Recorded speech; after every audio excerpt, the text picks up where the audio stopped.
वैसे रूटीन में आज का आना था। मैं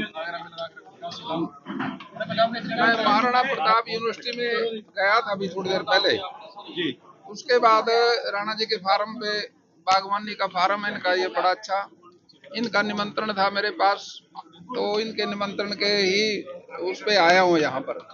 यहाँ पर देखा तो इनकी जो बागवानी की जो स्थिति है वो पनीरी पैदा करते हैं, ये पौध पैदा करते हैं।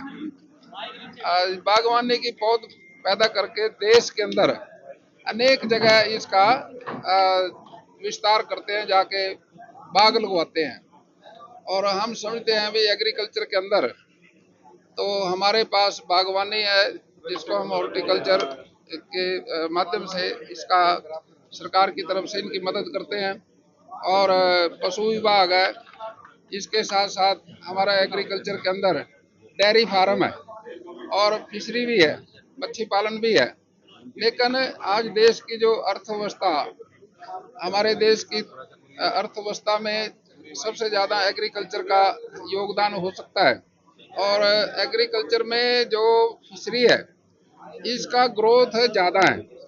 अगर हम सारे देश के हिसाब से देखें तो एग्रीकल्चर में जो मच्छी पालन है फिशरी का, इसका काफी ग्रोथ है। और दूसरे नंबर पे बागवानी का है, बागवानी का है, बागवानी का भी काफी ग्रोथ है। ये देश की अर्थव्यवस्था को बढ़ावा देती है। और तीसरे नंबर पे खेती और अपना पशुपालन है। तो हम समझते हैं भी उत्तम खेती, मध्यम व्यापार, निखिल चाकरी, भीखन दान।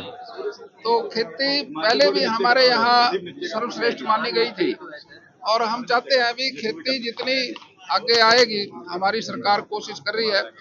देश के प्रधानमंत्री जी अब प्रकृति खेती के ऊपर फोकस किया है, जिससे हमारे देश की जमीन का भी सेहत ठीक होगी और देश के लोगों की भी सेहत ठीक करने के लिए प्रकृति खेती पे आना पड़ेगा, जिसमें डीएपी, यूरिया, पेस्टिसाइड जो है बार बार यूज करने से जमीन की सेहत भी खराब हुई है और उसमें जो अन्न पैदा होता है उसमें भी जहरीलापन आया है, जिससे बीमारियां आने लगी हैं। अब इसका इलाज सही समय पे हमारे देश के प्रधानमंत्री जी ने और नायब सैनी जी ने, जो हमारे मुख्यमंत्री हैं, उन्होंने प्रकृति खेती की तरफ अब ध्यान दिया है ज्यादा। और मैं समझता हूँ भी इसके लिए सरकार मदद भी बहुत कर रही है। अब पहले हमारा यहाँ प्रकृति खेती पे 2 एकड़ पे एक गाय की सब्सिडी, गाय के गोबर से प्रकृति खेती की शुरुआत होती है और उसमें एक देसी गाय, उसमें 25,000 की सब्सिडी थी। लेकिन अब वो 2 एकड़ वाले किसान के पास थी, लेकिन अब 1 एकड़ पे भी कोई किसान अगर 1 एकड़ पे प्रकृति खेती करेगा, उसको हरियाणा सरकार की तरफ से एक गाय जिस पे 30,000 रुपए की सब्सिडी है और 4,000 की सब्सिडी हम देते हैं उस पे ड्रम पे, जिसमें गोबर में जीवामृत तैयार किया जाता है देसी गाय के गोबर से, पेशाब से। और वो प्रकृति खेती के अंदर बहुत ज्यादा लाभकारी है। काफी फायदा होगा सर इससे। आपकी सेहत ठीक होगी जनाब, सारे देश के बच्चों की सेहत ठीक होगी। इससे तो फायदा ही फायदा, इसमें खर्चा नहीं है। और ये जो दवाइयों या डीएपी है, यूरिया है, पेस्टिसाइड है, इससे सेहत की, जमीन की सेहत खराब हुई है।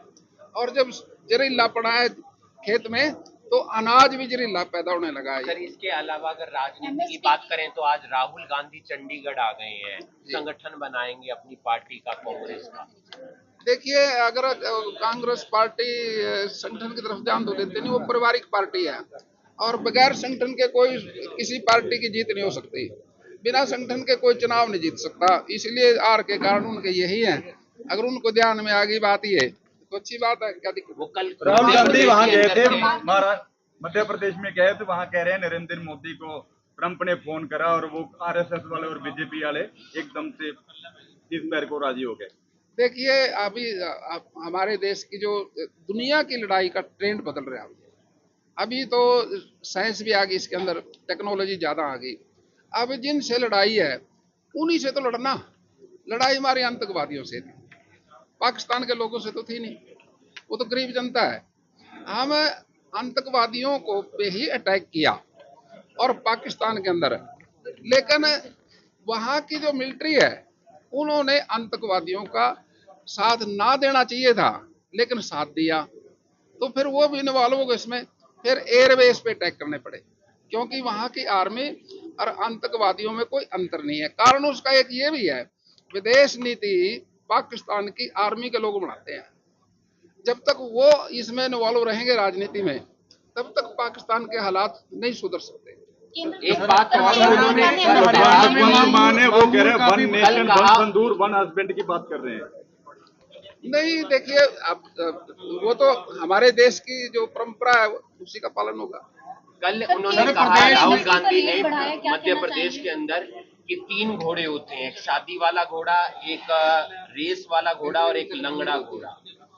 देखिए, वो इतना ज्ञान की बात तो वो ही जाने, लेकिन घोड़े तो रेस के भी हैं, युद्ध के भी हैं। पहले महाराणा प्रताप का घोड़ा चेतक था, आज उसकी पूजा होती है।